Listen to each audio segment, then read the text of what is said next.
Two suicide bombers carried out Gaza attacks. Ministry. Palestinian factions condemn Gaza attacks. Lebanon urges UN to condemn Israeli aggression.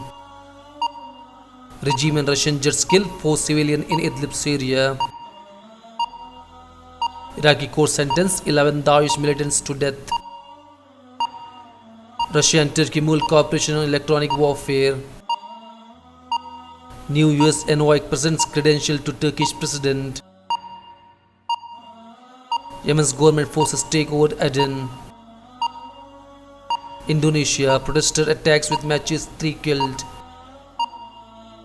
Pakistan and Afghanistan locked in diplomatic wrangling.